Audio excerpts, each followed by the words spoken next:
Welcome to IBTV. Mallayyalingam భవన్లో CPI నేతలు, కార్యకర్తలు, మాజీ ఎంపీ, జాతీయ పూర్వ కార్యదర్శి సురవరం సుధాకర్ రెడ్డి చిత్రపటానికి పూలమాలలు వేసి ఘనంగా నివాళులర్పించారు. జిల్లా కార్యదర్శి కోట మాల్యాద్రి మాట్లాడుతూ ఆయన పేద ప్రజల కోసం జీవితాంతం పోరాడిన మహోన్నత నాయకుడు అని అన్నారు.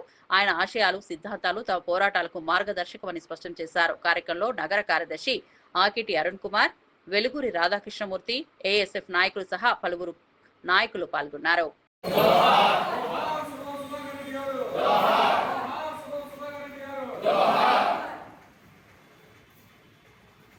ఈ వార్త వినగానే ఒక రకంగా షాక్ గురయ్యారు.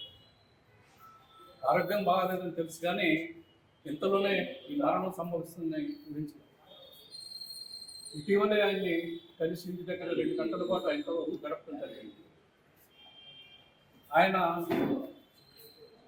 కమ్యూనిస్టులందరూ ఐక్యం కావాలని చెప్పటమే కాకుండా ఆచరణలో కమ్యూనిస్టుల ఐక్యత కోసం ఏమి చేయాలంటే అది చేయడానికి సిద్ధపడినటువంటి, అందరినీ కన్విన్స్ చేయడానికి ప్రయత్నం చేసినటువంటి, అనేక ఉద్యమాలకు నాయకత్వం వహించినటువంటి, చట్టసభల్లో కమ్యూనిస్టులు ఎన్నికలకు ఎలా ఉండాలో ఆదర్శవంతంగా చూపించినటువంటి, మరి అనేక పోరాటాలకు నాయకత్వం వహించి ఉద్యమాలకు నాయకత్వం వహించినటువంటి సురవరం సుధాకర్ రెడ్డి గారు ఆదర్శప్రాయమైనటువంటి జీవితాన్ని గడిపారు.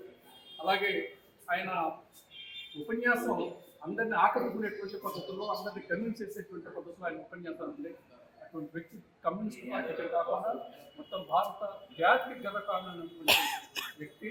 ఆయన మరణానికి హృదయపూర్వకమైనటువంటి సంతాపాన్ని తెలియజేస్తూ, సానుభూతిని తెలియజేస్తున్నాను. వారి ఆశయాల్ని ముందుకు తీసుకుపోవడమే మనం ఈ సందర్భంలో చేయగలిగినటువంటి ఏకైక ప్రతిజ్ఞ అని చెప్పి తెలియజేస్తూ